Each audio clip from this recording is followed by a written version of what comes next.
Dear Patriots, before the news starts, please subscribe to our patriotic channel by clicking the subscribe button. Give us a thumbs up to this video. Don't forget to leave your opinion below in the comments section. Share the news on Facebook and Twitter so your friends see it. Thank you. Roger Stone tried to meet with Assange, documentary producer says. Roger Stone was attempting to meet with Wikileaks founder Julian Assange in the summer of 2016, a producer for Get Me Roger Stone said on Tuesday. Morgan Pehme, a producer for the documentary, said on MSNBC that during an interview with Stone for the documentary, the then-informal Trump advisor was trying to meet with Julian Assange. "We don't know if it was successful," Pehme said. The Washington Post first reported that Stone interacted with Assange. Stone in the spring of 2016 said he heard from Assange that Wikileaks had obtained emails that would distress top Democrats, including Hillary Clinton campaign chairman John Podesta, according to the Post. Stone's statement came before it was known that Podesta and Democratic National Committee emails were hacked, which the intelligence community later concluded was a result of hacking from Russia. WikiLeaks released those documents in late July and October. Sam Nunberg, a former Trump campaign aide, confirmed to the Post that Stone met with Assange and that he was asked about it during an interview with special counsel Robert Mueller, who is investigating Russian interference in the 2016 election and Trump campaign.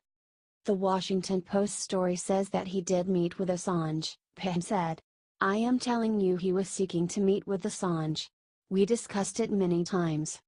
Stone, a longtime confidant of President Donald Trump, has previously said he has not met with Assange. However, he publicly predicted on Twitter in August that it would be Podesta's time in the barrel.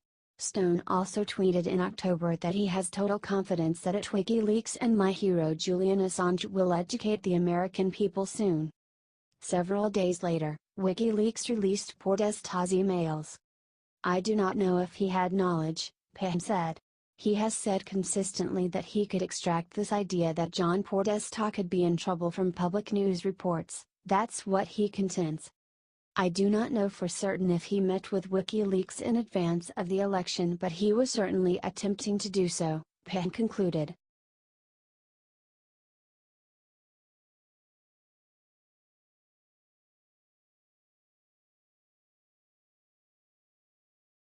Trump After Dark, What a Rex edition. With the possible exception of Attorney General Jeff Sessions, no cabinet member has felt the withering scorn of President Donald Trump's more than Secretary of State Rex Tillerson. Today, Trump put him out of his misery, leaving him flat-footed for good measure. Just as he dispensed with his first chief of staff, Reince Priebus, Trump used Twitter to lower the boom on Tillerson. The former ExxonMobil CEO has rankled both the rank and file at Foggy Bottom and, seemingly from the get-go, Trump. The president said he would replace him with CIA Director Mike Pompeo, a plan that first made rounds months ago, before the new year, another sign of Tillerson's tortured Washington existence. The move was fraught with the miscommunications and contradictions that have characterized the relationship between Trump and Tillerson from the outset, Politico's Eliana Johnson reports. While a White House aide said Chief of Staff John Kelly told Tillerson on Friday that the president planned to dismiss him, Tillerson's aides moved quickly to make clear that he had been caught off guard.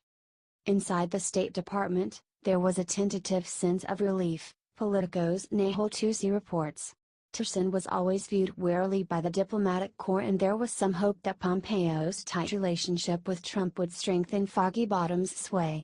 There were other immediate effects. Tillerson's ouster could endanger the Iran nuclear deal, with Pompeo, an avowed hawk, taking the helm and potentially speeding along the dissolution of the agreement, Politico's Michael Crowley reports. Above it all was a bigger picture view of Tillerson, a celebrated corporate leader, who never really adjusted to his new role both in Washington and serving Trump. Elsewhere in President Trump's orbit. Why this Mattis? Defense Secretary James Mattis had a close ally in Tillerson, and will lose one, but also a weak partner who didn't have much sway with Trump. Has never happened. President Trump will nominate Gina Haspel to be the new director of the CIA. She would be the first woman, but she is a controversial figure because she ran a so-called black site prison in Thailand where detainees were subject to harsh interrogation techniques. Targeting Beijing, President Trump ordered his aides to stiffen potential tariffs on China after aides targeted an initial $30 billion. Trump would like them to be higher. Shulk up? The New York Times reports that President Trump is considering firing Veterans Affairs Secretary David Shulkin and replacing him with Energy Secretary Rick Perry. Mars Bar, President Trump promoted the idea of a military-style space force and predicted that the U.S. would reach Mars very soon. Johnny Rockets, President Trump's body guy, John McEntee, was abruptly escorted out of the White House today by security, as it was announced he would take on a role on Trump's 2020 re-election campaign. Paul Cast, a federal judge said that Paul Manafort stands a significant risk of spending the rest of his life in prison and said in an order made public today that the evidence against him seems strong. Eye on the storm, Democrats have largely avoided the topic of Stormy Daniels and President Trump's relationship with the porn star, preferring to let it unfold on its own. There you have it. You're caught up on the Trump administration. That was Tuesday.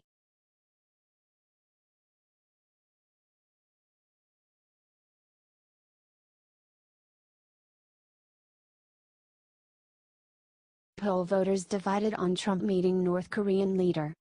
Voters are split on whether President Donald Trump should meet with the North Korean leader, Kim Jong-un, without first securing promises from the North on its nuclear weapons program, according to a Politico, Morning Consult poll conducted after the announcement that Trump had agreed to meet Kim this spring.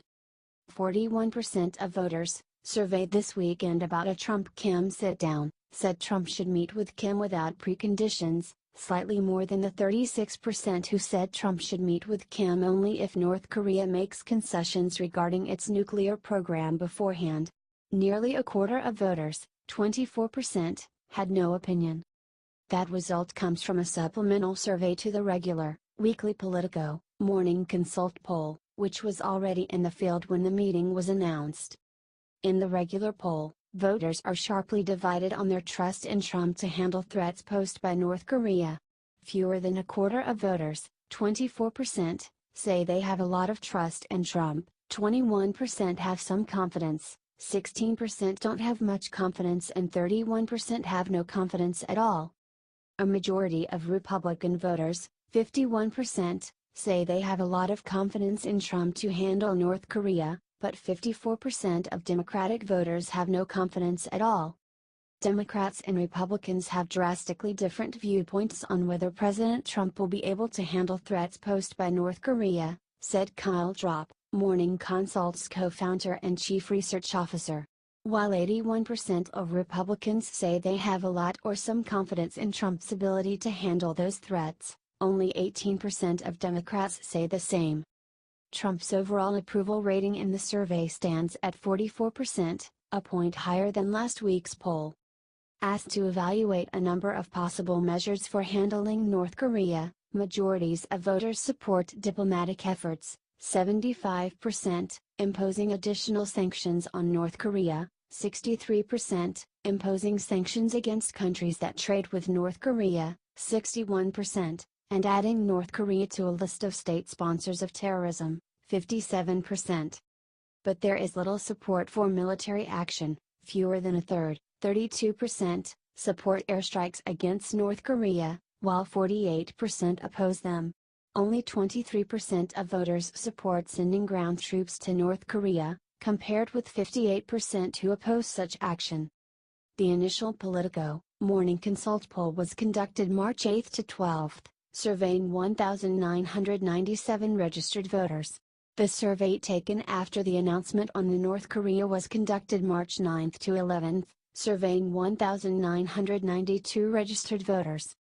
The margin of sampling error for both surveys is plus or minus 2 percentage points. Morning Consult is a nonpartisan media and technology company that provides data-driven research and insights on politics, policy and business strategy.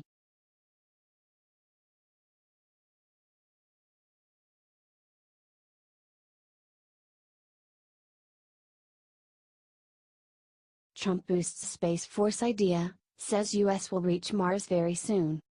President Donald Trump predicted on Tuesday that the US would reach Mars very soon and backed the idea of creating a militaristic space force, seemingly expressing support for a measure that faced opposition from officials in his own administration.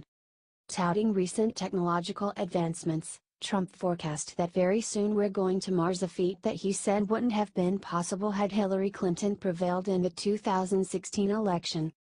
"You wouldn't have been going to Mars if my opponent won, that I can tell you. You wouldn't even be thinking about it," Trump quipped while speaking to service members at a Marine Corps air station in Miramar, California.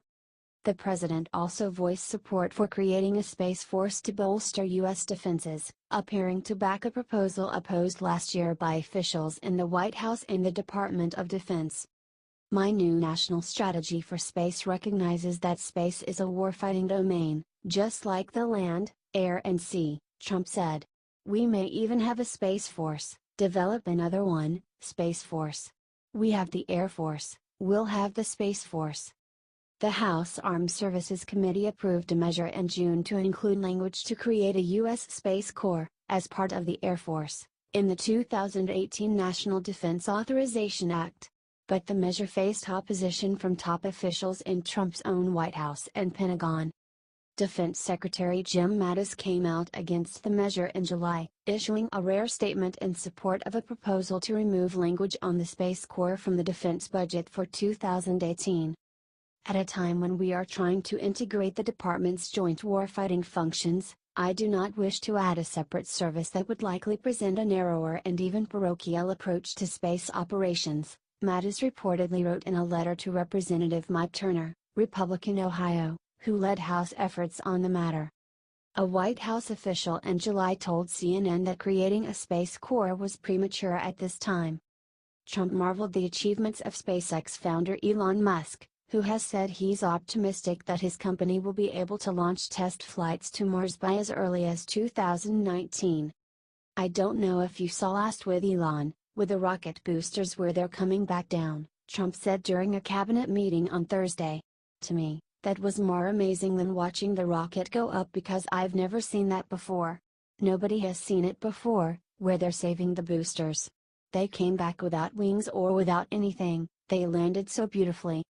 But Musk, speaking at South by Southwest on Monday, acknowledged that there were still technical hurdles that needed to be overcome before humans could successfully land on the planet. "It's difficult, dangerous, good chance you will die, excitement for those who survive, that kind of thing," he said.